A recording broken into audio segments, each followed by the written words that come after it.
औरंगजेब को लेकर दिए गए बयान के बाद सपा विधायक अबू आजमी मुश्किल में फंस गए हैं।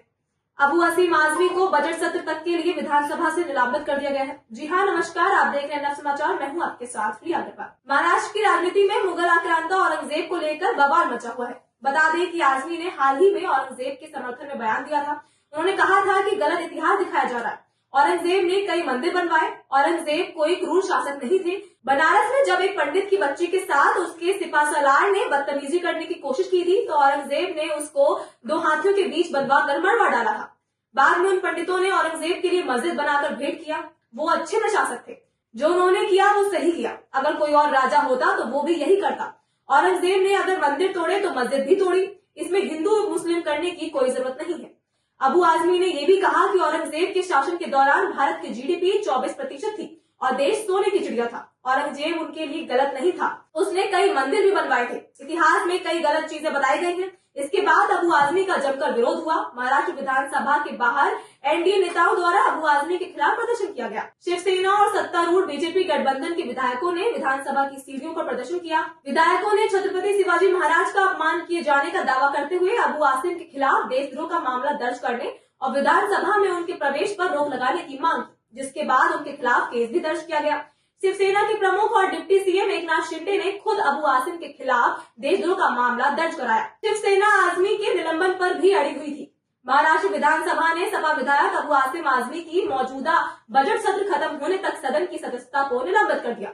आपको बता दें कि अबू आजमी समाजवादी पार्टी की महाराष्ट्र इकाई के अध्यक्ष है और मुंबई में मानखुर्द शिवाजी नगर निर्वाचन क्षेत्र से विधायक है। हालांकि विवाद बढ़ने के बाद अबू आजमी ने कहा था कि अगर किसी को उनकी टिप्पणी से ठेस पहुंची है तो वे अपने बयान वापस लेते हैं। अबू आजमी के निलंबन के बाद सपा विधायक रईस शेख विधानसभा स्पीकर से मिलने वाले हैं। उन्होंने बताया कि हम इस मामले पर कानूनी राय ले रहे हैं। विधानसभा कामकाज के रूल बुक का अध्ययन करेंगे। इसके बाद मीडिया के सामने अपना बयान रखेंगे। आपको बता दें, मुंबई पुलिस ने अबू आजम के खिलाफ भारतीय न्याय संहिता की धारा 299, धारा 302 और धारा 356(1) एवं 356(2) मानहानि के तहत मामला दर्ज किया है।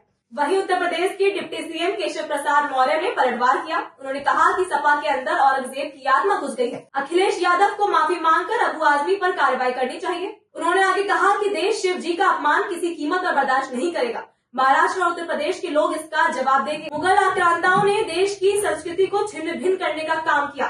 भारतीय संस्कृति ने दुनिया को रास्ता दिखाने का काम किया। अबू आजमी के औरंगजेब बयान पर भड़के योगी आदित्यनाथ, कहा जो औरंगजेब को अपना नायक मान रहा है उसको भारत में रहने का अधिकार नहीं। अपने विधायक को एक बार उत्तर प्रदेश में भेज दीजिए, उसका उपचार हम कर देंगे।